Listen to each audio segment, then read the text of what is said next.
Welcome to IGH Going Rogue. Today is Wednesday, March the 5th. And for everybody that I know, everybody probably watching this saw the amazing, historic, kick-ass State of the Union last night. Even though the fucking left won't call it a State of the Union, it was a State of the Union. And man, that was amazing. We got Rod Wittstadt, our old lawyer buddy, back to dismangle that whole fiasco from the left. Why don't we start it off, Mr. Producer, with America's Back. Give us that clip. Oh, that was great. That was awesome, bro. Members of the United States Congress, thank you very much. And to my fellow citizens, America is back. Boom. Dude, that was badass, right? I mean, what a way to fucking kick this off. I mean, he just shoved it to the left right out of the gates. Yeah, I was in a text group last night with a bunch of like-minded individuals, and as he really started ramping it up, yeah, man, I was like, you know what he's doing? He's just saying "fuck you" to those people. That's exactly what he did, dude. That's exactly what he did, and you know what? And they came prepared to disrupt, to be assholes, to fuck with him, and he took it right to him, man, right out of the gates, right?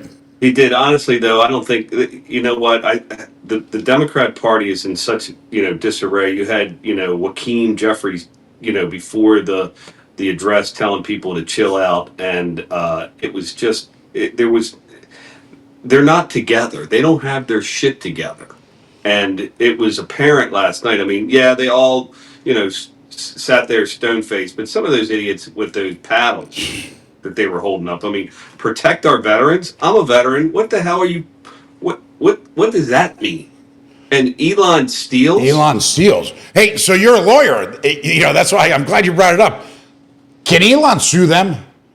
No. Well, I mean, look, anyone can do anything, but Elon is now in the public. He's a public. Yeah, but that's an accusation that he's a thief.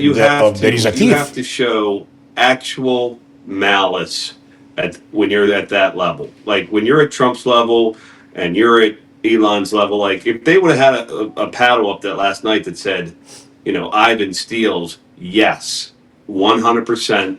That is a slander case, but. The Supreme Court has made it extremely difficult for celebrities, public figures to be successful in a libel or slander case. Yeah, but they're accusing him. They're accusing him of being level of privacy that we do. That's why. Yeah, but they're accusing him of being a thief, a criminal. I hear you, but I'm telling you what the law is. That's what the law is here in the United States. Is you have to prove actual malice and damages, and that was just a political stunt. That's all that was. Yeah, well, malice. They didn't do it to fucking, try and raise the shares of Tesla and SpaceX, right? I mean, come on. It's interesting. I don't know. I don't remember who said it this morning, but one of the commentators was like, "Yeah, Elon is they're launching a SpaceX." Rocket today, right? With some new booster on it. Like he's got a lot going on. Well, he's going to save those astronauts that have been stranded up there for 8 months. Yeah, I wonder if the woman's going to come back pregnant. Oh, wow. Don't even go there, dude. But hey, it can happen, right? Well, of course, dude. One of the reasons that there was such an objection to having women aboard ship is that they all came off the ship pregnant. I'm not kidding you. Yeah. You can look that up in the Navy. When they put women on board a ship, they came back pregnant. Yeah, dude. I mean, you get locked up for months and months and months. What's going to happen is, natural,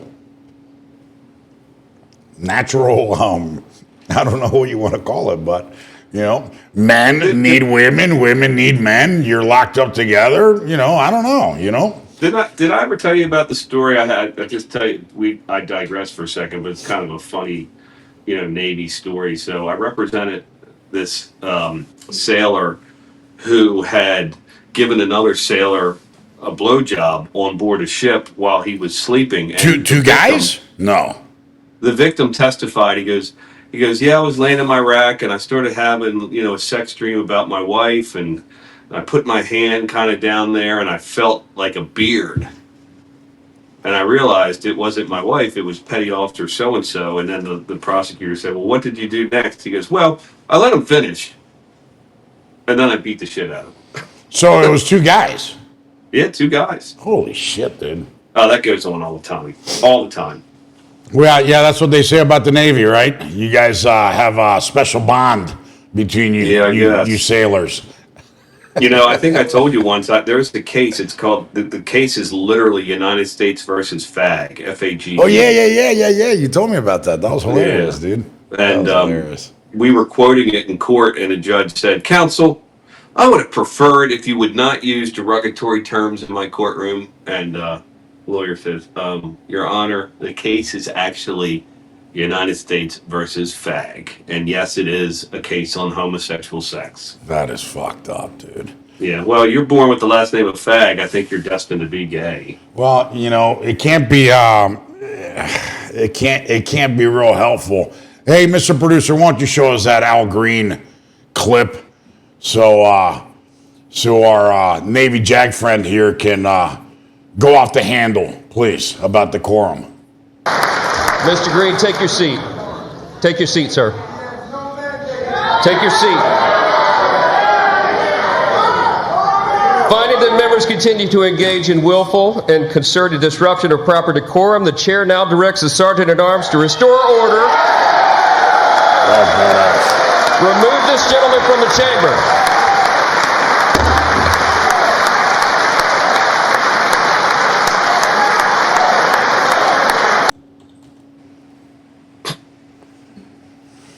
Dude, David, show the slide that I just sent you on Twitter, on X. And then we'll let our friend Rod give us his opinion. You see what I just sent you? Oh, you asking me? No, I'm asking our producer here. No. There you go. So, found the heckler, by the way. Glasses on. You see that, dude? The freaking, Neanderthal. Anyways. Dude, I did not know that he was a congressman. I thought it was Nancy Pelosi's pimp. Right.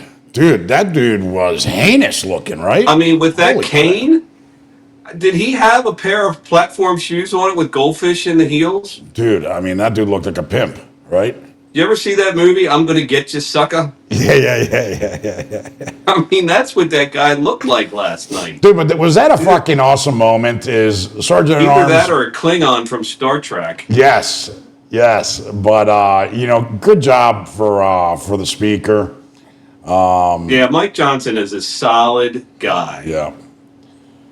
I mean, he squashed that. He squashed that right away. He's like, Sergeant at Arms, notice get him out of here. The other thing is, when somebody would shout either in the gallery or down on the floor, Trump, his voice would kind of get a little bit louder, and he would just drown them out. Yeah.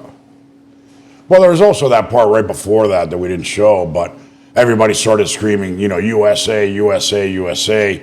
And last night, watching, MSNBC, Michael Steele, the former Republican, so pissed off, so aggravated, and saying, they use that line like they own it, like, the rest of us are not, Americans or patriots. And I was like, dude, you're a fucking rhino piece of shit. You stopped being fucking Republican a long fucking time ago. Michael and I were friends. I know, so same here, dude. I took him deep sea fishing once. I have a photograph somewhere of us deep sea fishing. And he caught a nice tuna, and I took it to the taxidermy guy and made him this trophy and brought it down there because he was such a strong conservative guy. Now, look, yeah.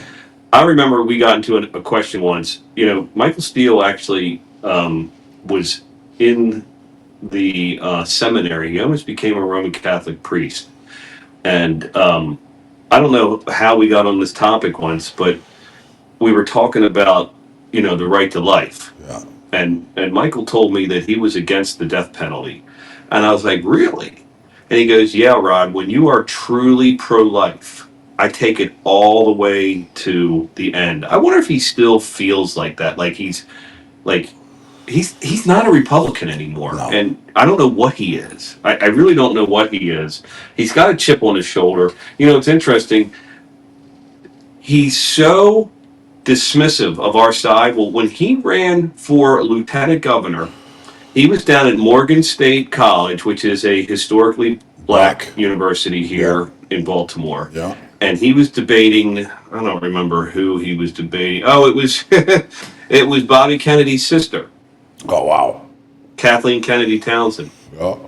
And when Michael got up on stage, all her cronies, they threw Oreo cookies at him. Are you fucking kidding me? No, they threw Oreo cookies at him. They used to call him an Oreo cookie. Dude, They that's say racist he was as black fuck. on the outside and white on the inside. That's fucking racist as shit, dude. And I can't believe Well, they it fucking is, did that, but you like, know? what happened to Michael Steele? I don't know. Dude, I remember years He ago was a when hard conservative guy. he was good, dude. I remember years ago, I can't remember, maybe 17, 18, somewhere around there. He opened up for a keynote that I did at, I think it was the American Legion or something up in Baltimore, 1,000. It was a big event. There was probably like 1,000 people Wait, there. did we have Michael there? Yeah, he opened up for me, and you know, and I keynoted it, and dude, he was still a Republican. You know, there were some whispers, you know, that were calling him Rhino and Rhino. You know, and he opened up, he gave a good speech, and he said, hey, you know, all this Rhino bullshit, I'm not going to tolerate it. I'm conservative. I've been a Republican my whole life, and went, you know, into this whole thing. It was after he had been RNC chair, right? But I think the Obama years really changed him, and you know, and I'm confused. You know, interesting. You mentioned that time you were up here. That's the first night I met you. yeah, And I guess I had arranged for Michael to be here because I'm telling you, he and I were friends. I mean, I used to regularly talk to him and invite him to various Republican club, meetings for him to address the crowd. Yeah, we did have a nice crowd there that night. yeah, that was a The big American crowd, Legion. man. That was probably like 1,000 people, dude. There was at least, dude, it was huge. And then afterwards, we went to that little bar right off to the side, right? We did. Which was We pretty did. cool. Yep. Shit, we had everybody there. We had Newt there because I had Newt there. We had a bunch of people go to that event. I remember it was a Yeah, big it was event. it was a nice event. Yeah. That's when I was trying to consolidate all. We have about, I don't know, probably 6 different Republican clubs here in Baltimore County, and you know they're always it's like a competition, like, you know, meetings and whatnot. I was trying to consolidate them all into the Baltimore County Republican Club. Yeah, just one, right? Just one. Yeah. When I lived in Cecil County, I was the president of the Cecil County Republican Club, and it was called the Cecil County Republican Club.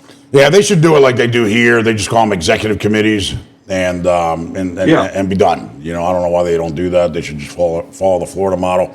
I did that when I first went up and joined the Maryland GOP member as the chairman of the Hispanic Leadership Council, and we got Hogan elected. Jesus, that was crazy. So get this. Yeah. I was just talking to my friend Governor Ehrlich the other day because I said, you know, I think I'm going to run for governor here in the state of Maryland. Yeah. And he was like, no, it's a mistake. But he told me that Hogan's going to run again. Yeah, he is, huh? So I didn't realize this under Maryland law, and there's probably not a lot of people watching from Maryland, but So you can repeat. you can't be governor for more than 2 consecutive terms. So he can take this 4 years off And come back. then run again. You know, if I were to challenge him in a primary, I would beat him in the I primary, think you would crush him, dude. right? You'd But I crush would him. just like Dan Cox did Yeah. the last time. Yep. But probably lose in the general. Yep. Especially when people started advertising against me, saying that I was, on the Trump team. Yeah. So here in Maryland, that's the kiss of death. Yeah. Well, what's fucking Maryland, like 70-30, right? Democrats, so. Oh yeah. There's always like a plus. It's a plus almost 40 number that you gotta pick up you got your, you've got 30% of the vote automatically, and then you got to pick up another, like 35% of it to win. Dude, that's crazy. Yeah. So the State of the Union, man, what do you think? I mean, that was powerful. I thought it was fucking kick-ass. He broke Bill Clinton's record as the longest speech in history. He hit on so a many dream. points. It was like, I was watching it with my wife, and I was like, this is a dream come true. Yeah. And like I said, I was texting with another group of hardcore Republicans last night. And, I said, you know what? Somewhere out there on the internet, there's a group of 10 or 15 guys who are texting each other with, just crying the entire time. Yeah. Because the speech was so good. He put the Democrats in such a box. Yeah. Right? In such a box. And they didn't stand up and clap. I know everybody's saying this, but seriously, they didn't stand up and clap for that little boy who had brain cancer. was a cancer survivor. Yep.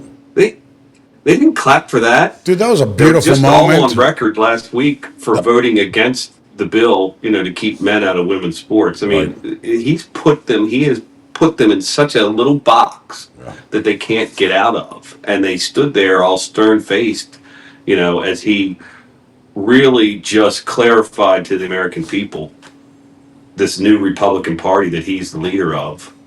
We're championing these issues, and the Democrats are just against common sense issues. Yeah. What do you got next? What's the next video, Mr. Producer? Let's see. 76% of Americans approved of Trump's speech. Let's go. Look at that. Yeah. 76% approved of the speech. Oh, is that the CNN and the NBC polls? Yep. Yeah. Amazing. Amazing. How did you feel about his message regarding the economy? I thought it was very positive. I think what's happening now, we used to be a country that would just let everything happen. Okay, we'll do this. You guys, Panama can have this. I think now we're taking back things that should have never been given away. So I think doing those tariffs and everything, I think it's well overdone. I mean, it should have been done a long time ago. How did? Yep. Who was that commentator? Who was that woman they were interviewing? I don't know. It was just a Pennsylvania voter. It was a Pennsylvania voter. Yeah, I mean, that was kind of, not the greatest. But he did a great job. I mean, really pointing out stuff, and like you said, they didn't clap, they didn't support, which was really mind-boggling when he said no taxes on tips, wage, overtime, Social Security. When Kamala stole that from Trump, they were all for it. They were pushing it. They were supporting it like Trump never said it. And now that he brings it up, they didn't even move. It's what a pathetic bunch. Do you have that clip? No. Okay. Yeah, that was a good piece there. Yeah, that was a great piece. It's what other clips do you got? I got the gold card. Go for it. Which one is it? The gold card. All right, go. The gold card. With that goal in mind, we have developed in great detail what we are calling the gold card, which goes on sale very, very soon. For $5 million, we will allow the most successful job-creating people from all over the world to buy a path to U.S. citizenship. It's like the green card, but better and more sophisticated.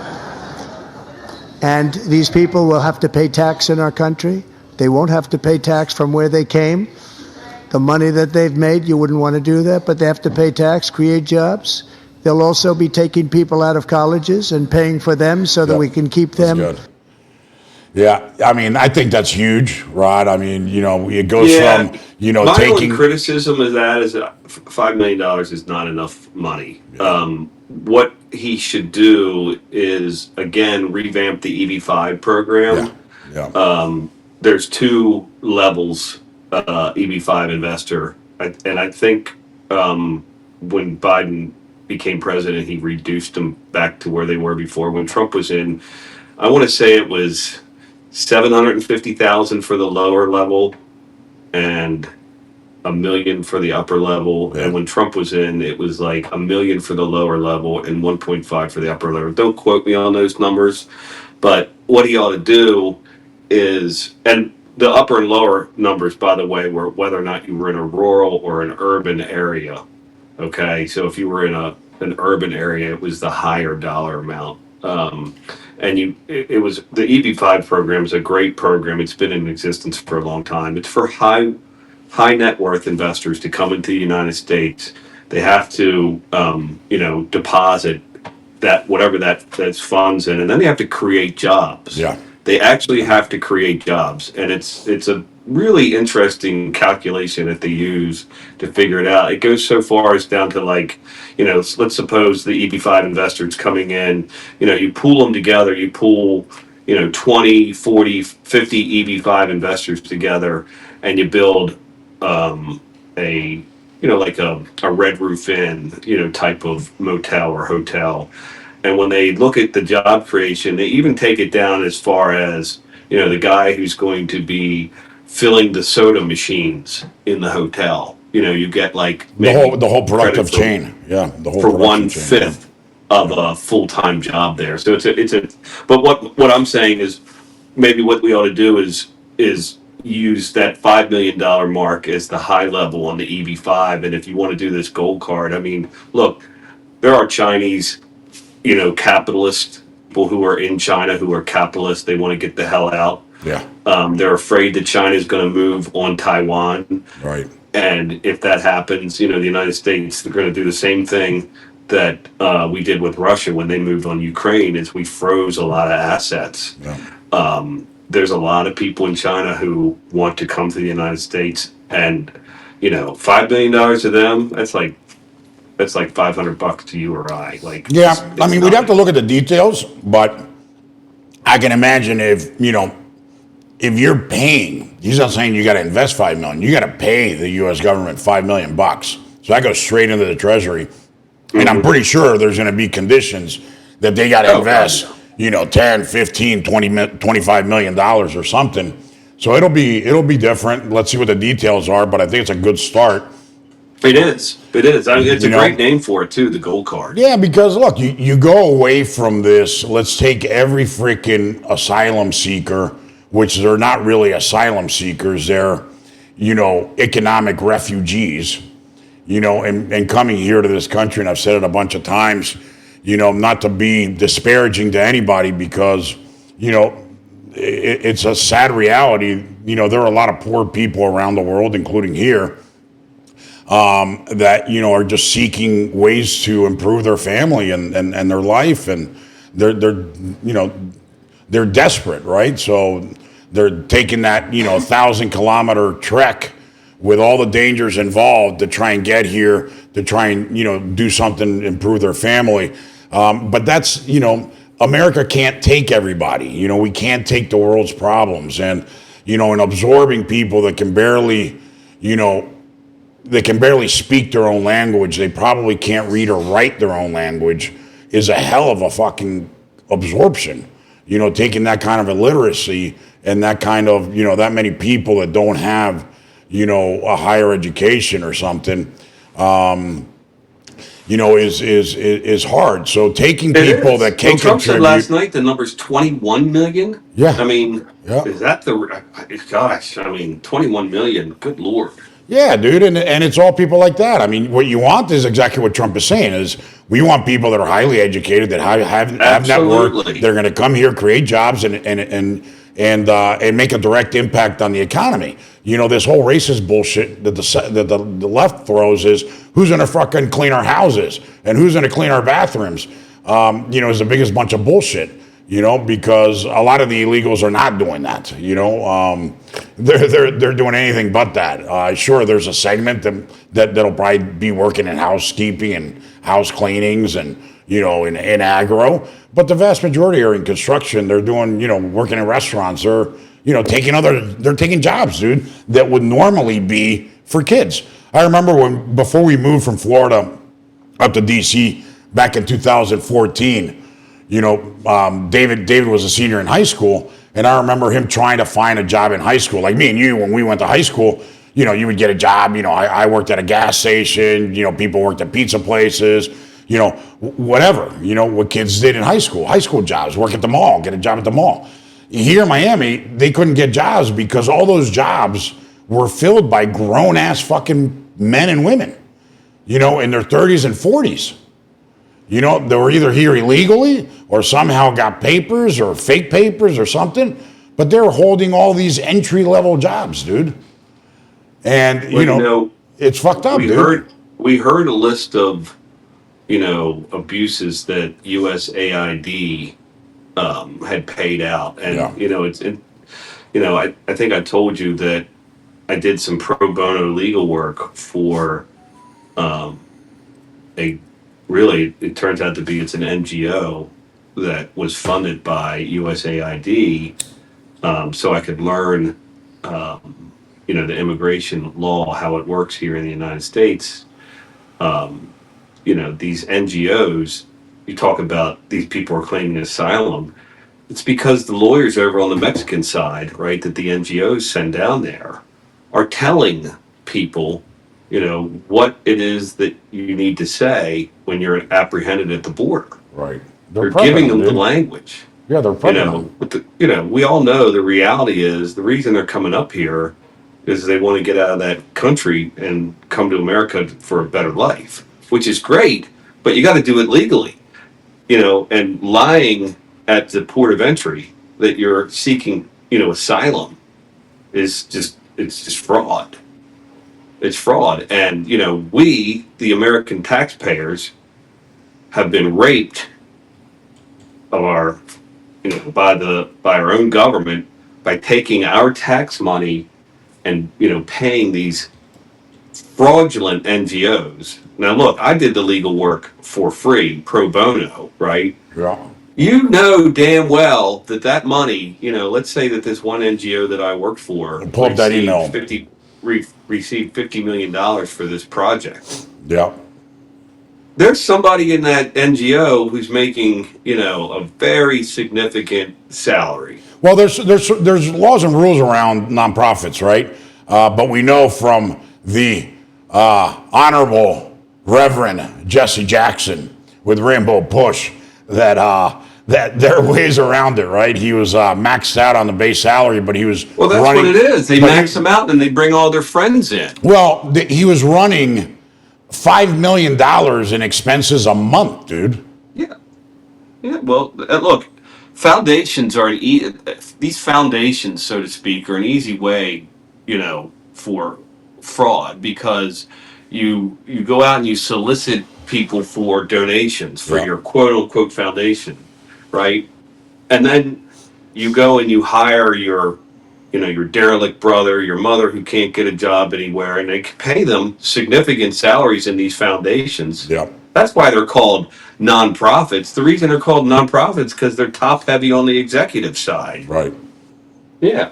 But the NGOs are even worse because they're taking taxpayer money. They're getting grants from the federal government to go down to the border and essentially teach immigrants. This is just one level of it. Look at this. Look at this communication from the White House. It says yes. I can't see it because I'm on my phone. Yes, I'm going to read it. It says yes. Biden spent millions on transgender animal experiments. Last night, the president talked about that, and he goes, the fake news. My 8th grader, we were driving to school this morning, and he heard that clip. Yeah. He goes, "What?" My 8th grader's like, "That's not true, is it?" And I'm like, Dude, look at this. He goes, fake news losers at CNN immediately try to fact check the president, but President Trump was right as usual. Fact.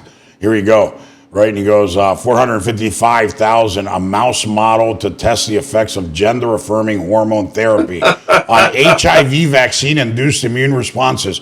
2.5 million reproductive consequences of steroid hormonal administration in mice. 299,000 gender affirmation testosterone therapy on breast cancer risk and treatment outcomes, also on mice. And then he goes into Andrew Interfax and keep on scrolling down. I mean, it's freaking crazy. Well, it's also animal abuse, isn't it? Where's PETA? Right. I mean, you're taking a straight mouse and making him into a tranny. I mean, that's not right for the mouse. Well, you're making a mouse trans, dude, and you're dumping fucking all this money. I mean, dude, it's fucked up, dude. These people Well, are it's fucking... animal abuse. That's what that is. Yeah, I mean, but they're look, fucking I'm, crazy, I'm a member dude. of PETA, people Yeah, eating but they're... tasty animals, but um, you know, Dude, if PETA's they're going to stay true crazy. to their mission, they should be objecting to that type of testing and Yeah, but they're whatever the crazy, hell dude. else They're they're trying. They're so enamored with this transgender crap that they're pushing it on fucking animals. I mean, it's fucked up, dude. Yep, it is. It is. But of course, that leftist group PETA, they're not going to come. They're not going to say anything. They're just shaking their head. Okay, whatever Yeah, you say. it's fucked up, dude. Like like with the The whole Beagles. world Remember is. with the Beagles and Fauci, PETA didn't say shit, right? There's a great example. Absolutely, absolutely. If it was one of us doing experiments on dogs like that, oh my gosh, Dude. I there'd be mean, people outside my building with signs. dude, signs, dude, they'd be fucking shooting you, dude. Are you Yeah. kidding? Are you kidding me, dude? What else do you got, Mr. Producer? God, come on, guys. It doesn't affect the screen for us. Oh, okay. The text messages are coming through, and they're just sticking on my phone. They're not going away. Yeah, but they don't affect our screen. So Yeah, okay, but I can't see. That's the problem. They're dropping right down on top Oh, gotcha. All right, what do you got? Push it up. All right.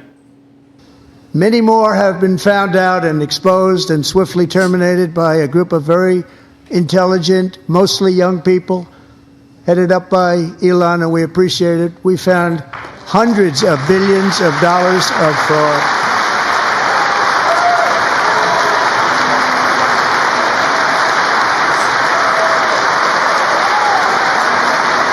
Come on, guys. So Doge, he talks about Doge, and let me stop you there for a second. Interesting. Okay. Elon was wearing a blue tie. Yeah. Okay, look, these guys, they don't put a blue tie on except for a reason. Okay? Yeah. Or a red tie. But you know what was interesting, and my wife pointed this out, is Trump's tie last night, he wore that's the exact same tie he wore at his inauguration. It's purple. Okay? There's a message there. All right? That he wants unity between the parties. There's no doubt about it. That's there's a reason. Look, when I get dressed, I dress purposely, right? Yeah. And certainly when I'm wearing a tie, and if I'm addressing, like when we were at Towson at the American Legion, right? I'm not gonna. I don't know. It was odd that Elon had that blue. I thought it was odd that he had that blue tie on. I thought it was a gesture towards the left. And certainly Trump wearing a purple tie, not only at the inauguration but last night, was some type of a gesture. Yeah. Just like those people who were wearing, the blue and the yellow. And there was a guy, by the way, there was a man who was very pro-Trump last night who had a blue suit on with a yellow tie. Did you see him? Because he clearly was a pro-Ukrainian individual. Probably. I mean, that's purposefully dressed. Yeah. But he was standing at and clapping, and I saw him glad handing on the way in. I didn't recognize who it was, but the TV cameras went to him at least 3 or 4 times. Well, and you had the pussy hat crowd. They just weren't wearing the pussy hats, but they're all dressed in pink. Well, stupid. The Democrat Party has turned into the fringe, right? They're all part of the squad now. They're all the squad, right? That's what the Democrat Party is. It's a squad. I don't think there is a center there anymore. No, I mean, look, you got AOC who wasn't there last night. You do have that senator from Michigan. Isn't she from Michigan? Yeah. The Muslim woman. Yeah, they gave the response. Yeah. Yeah. And then, you had Bernie looking like, the goof that he is. That's the thing. Like, you've got some really far out people on the left. Yeah. I mean, I guess Marjorie is probably the most far out person on the right. Yeah. I think. Yeah. Right? Yeah. Taylor But Greene. Yeah. the number of people on the left who are just on the fringe of being certifiably insane. Yeah. You got Blumenthal, I mean, it just boggles my mind. Like, Yeah. here's Blumenthal, right? Guy completely lied Yeah. about his military service, said he was in Vietnam in combat. Yeah. It never happened. Yeah. And he continues to be elected. I just don't get it. And then you got, what's her name from, who Trump called out, by the way, he called her Pocahontas. Oh, he called her Pocahontas, dude. That was awesome. He goes, oh, of course Right. Pocahontas agrees. Yeah. That was great. That was great. Dude, that was beautiful, man. He's a master, dude. He is just a freaking master. You know what my favorite line of the night was, though? It was actually a very touching thing. And he was talking about, it was during the portion of the speech when he was talking about transgenders and children. And he said to the children, I'm paraphrasing, he says, "We love you just the way God made you." Yep. I mean, what an incredible statement. Look, you and I don't give a shit if you're an adult and you want to cut your, have your top done and not your bottom, or your bottom done. Who cares? You're an adult. But doing it to children is just, Dude, it's a crime. wrong, and it should be illegal. Yeah. Well, he passed that act, right? He signed an executive order making it illegal to mutilate children. So, Yep. I'm pretty my sure. screen's frozen. Okay, there we are. I'm pretty sure the left is going to challenge that in court just because they're fucking psychopaths. But he talked about that, and he talked about the girl that was there, and and out in the crowd that got smashed with a volleyball in the head. Yeah, brain injury. Yeah, dude. I mean, I saw the video, dude. It was fucking brutal. I mean, dude, this guy. Oh, I haven't seen the video. Dude, the That's guy something was to significantly bigger than all the girls, and he just jumped and smashed his ball, and the ball hit her right in the freaking forehead and knocked her back to the ground, and she was out. Yeah, I've sat courtside at some high school, not college, not NCAA volleyball games for both boys and girls. And when they spike that ball, man, I mean that's a heavy duty hit. It's coming full force. Do you? What else do you got? You got Bobby Kennedy over there. You got Pam. Cue something up for us, because I want to talk about Pam. My administration has acted swiftly and decisively to restore fair, equal, and impartial justice under the constitutional rule of law, starting at the FBI and the DOJ. Pam, good luck.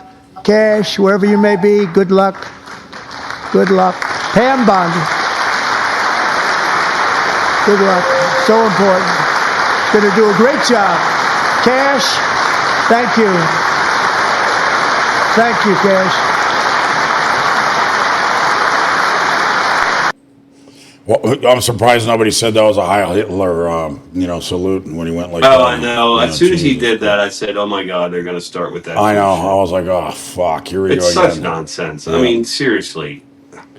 So Pam's got her hands full, dude. That whole fucking FBI and Cash. What a tee up to lawfare and to have a lawyer here, because I wanted to deep dive into that, and the FBI withholding information on the Epstein files. Obviously, he was forced out, or they fucking threw him out.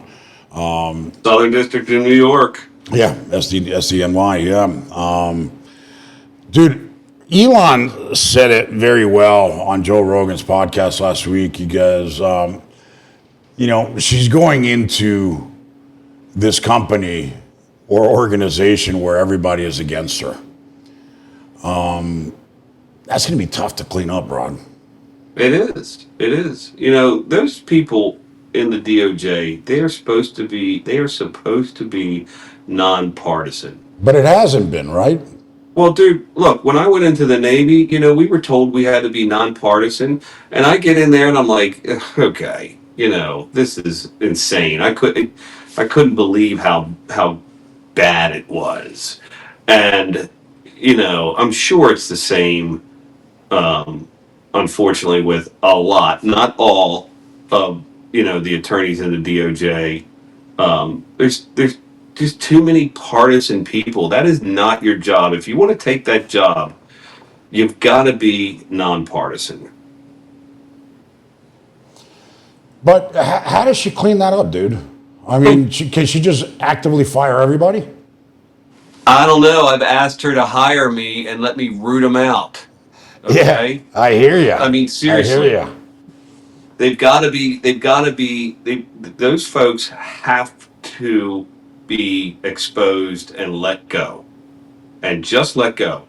I mean, I don't know how you're going to find them. I mean, you're going to have to go through their emails. I mean, you saw all this stupid shit some of those FBI and FBI agents wrote during the Trump investigation on the first time. Yep. The stupid shit they put in emails. Yeah, on the Russian hoax. Yep. Yeah, you know, when you log into a government computer every morning, you have to basically click this button that says you acknowledge that you do not have an expectation of privacy, that everything that's communicated through this system belongs to the United States government.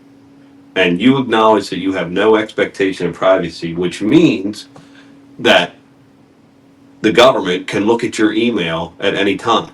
Now, look, the email between you and I, if the government wants to look at it, they've got to get a warrant to look at it. Well, in this case, it would be covered under attorney-client privilege, so fuck them and fuck everybody else. You know, remind me to send you $1 via Zelle. You know, it's very different, right? But how do you sniff through all that? You would need AI. You would need something to try and find all that crap. And you know, I'm not a techie guy, but I'm sure there are programs out there that can sniff out political posts. Like I'll tell you, for example, now it's not so bad anymore, but it used to be if you put something up on Facebook and it had the wrong term, like, Yep. Dude, I'm a duck hunter, okay, and there's a duck out there called a blackhead. Yeah. Okay, and I was discussing a blackhead with another duck hunter, and I got my Facebook shut down for 30 days saying I was using racially charged words. Yeah. So of course there's a way that, you know, the FBI emails can be searched in words. You know, you put words in there. Yeah, I lost my Facebook, dude, for 2.5 years. I had to create a new one. I had, you know, obviously I had, you know, 5,000 friends, plus I had over 150,000 followers. And when I came back 2.5 years later, you know, everybody was like, "Holy shit!" You know, the ones that stuck around and didn't delete this, you know, dead account. Not now. I'm back to whatever 5,000 plus, but you know. But they did it on purpose. There's certainly software out there. And again, those federal employees do not have an expectation of privacy when they log on to a government computer. Different situation, because they are citizens, they're private citizens. If they're using their own device, that's a different situation. But, you know, a government cell phone, they all have government cell phones. All those text messages, all those emails, all the websites that they peruse are subject to being searched at any time. Yeah, but I think she's got her hands full. Yeah, she's got her hands full. You know, I'm here in Maryland. The last time we talked, you know, I said I told you, I said I guarantee that the U.S. Attorney for the District of Maryland will be replaced. Well, he resigned, okay, because he saw the writing on the wall. And Trump just appointed an interim U.S. Attorney yesterday. She was in the United States Attorney's office down in what we call the southern part of Maryland, around the Capitol, around D.C. I was kind of shocked. That he took somebody from the inside. Now, granted, she's only in an interim. I don't know anything about her. I don't know where she stands, limited research on her. I just quickly Googled her name yesterday, and I saw that she had been an assistant at AUSA for, I think since 2012, down in the D.C. area. And he just tapped her as the interim U.S. Attorney for the District of Maryland. In my opinion, I think they need to bring outside people in and deal with the U.S. Attorney's offices from there. You know, I don't know. There's probably 100 AUSAs in Maryland. Yeah. It wouldn't take me long to figure out where they are. You know, and And are wash they them out. political or are they apolitical? Yeah. And if they're political, they got to go. Yeah. Right or left. Yeah. Yeah. Well, that's the idea, right? If they're going to be nonpartisan, then they can't be, they can't be in there, right? So. Yeah, but then look, then we're talking about an oxymoron type of argument here, because here I am, I'm a political guy, and am I going to go in there and I'm going to be a political guy as the U.S. Attorney for the District of Maryland? You can't do it. You can't be that person. You've got to put it aside. Like when you become a judge, justice is blind. Go to the Supreme Court, right up on top of the building, that beautiful, Roman Greco carving. Yeah, with It's a got blind- Lady Justice yeah. up there, and she's holding the scales of justice, and she's got a blindfold around her eyes. Yeah. That's the way. That's the perfect world. But we are humans, and we do bring our our biases with us. But you have to be able to put them aside when you step into one of these positions. Yep. Do you have Bobby Kennedy there? All right, let's see him up, dude. That was a special moment, and I want to talk to you about that for a second. Since 1975, rates of child cancer have increased by more than 40%. Reversing this trend is one of the top priorities for our new presidential commission to make America healthy again, chaired by our new Secretary of Health and Human Services, Robert F. Kennedy, Jr.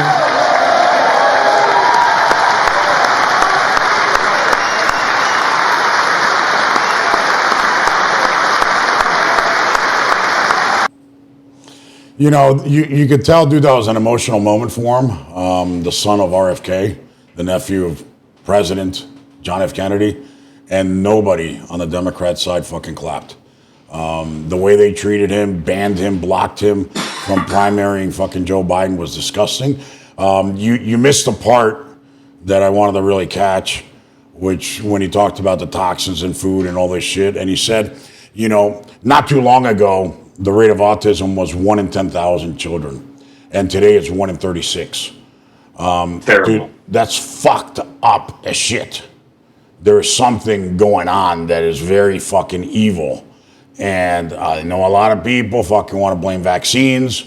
I'm going to have a doctor on hopefully next week that is, that talks about the risks of vaccines, etc. But, if it's vaccines or something else, we don't know, but we need to find out, right? We need to find out what it is. I mean, from 10,000 to 1 to 36 to 1. It's like, holy shit, dude. Well, it's the poison in the foods. I mean, that's really probably one of the main pieces is the food that we eat here is just not healthy. I mean, yeah, it's garbage. Look, I love Coca-Cola and I love Utz potato chips. Yeah. Right? But they're just not good for you. Right. They're just not good for you. Yeah, that's why you got to cut the carbs, the sugars, and just fucking go with protein and, and go hit the gym. Fuck it. I mean, remember John F. Kennedy had the whole fucking physical fitness thing in schools. Remember growing up in the 70s, we had that. You had to run, you had to do push-ups, pull-ups. And then I don't know who went away with that. The Kennedy family is an interesting family. Had the Democrats had an open primary, I think that Bobby probably could have beat Biden in a primary. Yeah. And then it would have been a Kennedy versus Trump in the general election. Yeah. I still think Trump would have won. But, look, they did that to him. They did that to him. Yeah. They sealed him out of the Democrat Party. And when God closes one door, he opens another. And, Bobby Kennedy's a great example of that. Yeah, and you know what? He said something in a speech. I don't know if you heard this, but he said, I get on my knees and pray every day. And, I prayed to God to help me find the cure to help, children. And that's why I ran for president. And, when that door closed, all of a sudden, God answered my prayers and gave me Trump. And that was a very moving statement. Dude, that was like, holy shit, dude. Yeah. That was a holy shit moment. The reality is, right now, the Lord is on our side. Yeah. Okay? look, we're trying to save babies' lives. We're trying to make life better. And what do the Democrats have? They have nothing. They want to lock up, people praying in front of an abortion clinic for just sitting there or just on their knees kneeling. Trump. I don't know how many. I don't know how many of those folks he just pardoned, but there was a good handful of people who did nothing more than get on their knees in front of an abortion clinic and pray, and they were arrested in violation of the Access to Abortion Act or whatever the hell it's called. I've always been a firm believer that the Republicans hold the moral high ground when it comes to, the Lord and His work here on earth. And yes, there are certainly Democrats who are religious, but some of their religious views are really, they're skewed. I mean, I honestly don't know how Joe Biden was not excommunicated from the Catholic Church. He actually was excommunicated about 15 or 20 years ago up in Scranton, Pennsylvania. Yeah. The bishop in Scranton, you can't find this order anymore. They made it go away when he became vice president. You used to be able to find this order on the internet with a Google search. I have searched for it. I saw it with my own eyes. He was excommunicated from the Catholic Church in the Scranton Roman Catholic diocese. Yeah. But to my point, I don't understand how practicing Catholics, and by the way, today is Ash Wednesday, and yes, I did go to Mass. I did receive my ashes this morning, how you can be a member of the modern Democrat Party with some of its platforms, number one, abortion, number two, transgenderism, because that is clearly against the Catholic doctrine, 3, homosexuality, I just don't know how practicing Catholics can also be Democrats and square it up in their heads. Someone needs to explain that to me. I don't understand. And maybe they'll say, "Well, I don't understand how you as a Republican can be a member of a member of the Catholic Church." Well, I just spelled out 4 reasons right there. Yeah. Okay. 4 reasons. Look. Again, I don't give a damn if somebody's a homosexual. I don't. I don't believe that they should call the civil union between 2 men a marriage. Yep. Okay? I don't believe it should be a religious ceremony. Go down to the courthouse and have your ceremony it's civil ceremony and call yourself whatever it is and be able to legally pass transferred property just like a husband and wife, but it's not marriage. And don't I've do always it in the said church. that. I've always said the same thing, Rod, is, call it whatever you want, a civil union. Just don't call it marriage. Marriage is the highest sacrament in the Catholic Church.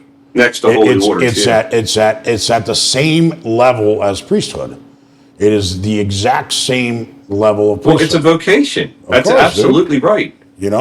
And that's what It's people a don't vocation. understand. It's Being the a highest father, sacrament. being a husband is a vocation. Yeah. It's the highest sacrament. It's crazy. I know you got to run, bro. I appreciate you being on here.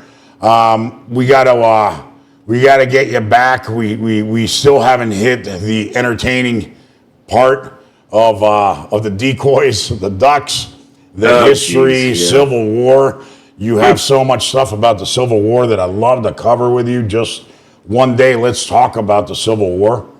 And because there's I think there's a lot of fallacies out there, right?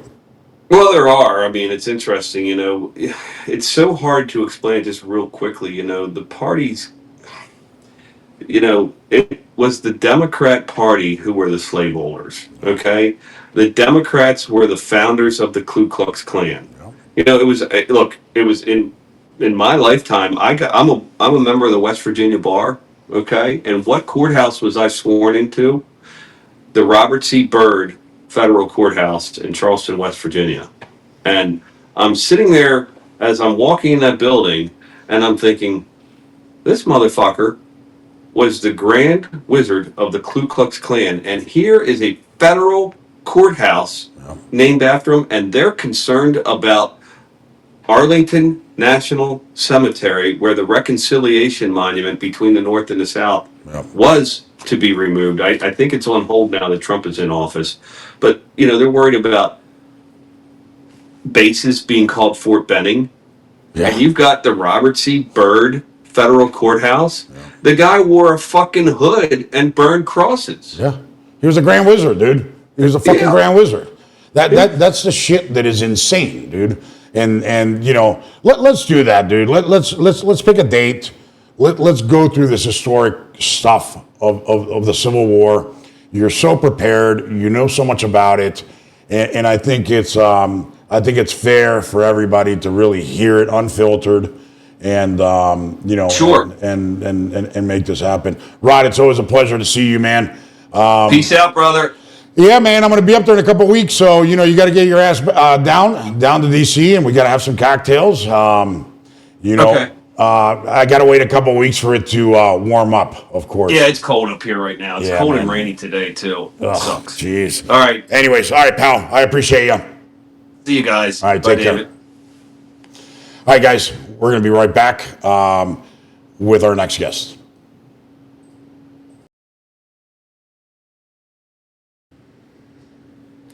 All right, we're back, and we're back with our next guest, Jorge Arrizurieta, a fixture in Florida politics. Also did a couple tours in D.C., knows his way around better than many locals. Jorge, thanks for joining us again. Thanks for having me again. Appreciate the opportunity. What a night, huh? Yeah, man, dude, was that awesome or what? I guess we haven't really talked, so I don't know. Did you think it was awesome, or did you not like it? I wish that Democrats were smarter than they continue to behave. But obviously, I can't control Democrats, and their denial continues. They're still trying to figure out what is going on, I guess. But their behavior is just outrageous. And I can't imagine that helped them much for the American people, but they keep doing it. So I guess they're not asking me for advice, but I don't think that's going to help them go anywhere. It's more of the same that got them to the place where they are right now. So I can't imagine that when you don't have the decency to honor some folks who don't have to be a part of any of this partisanship.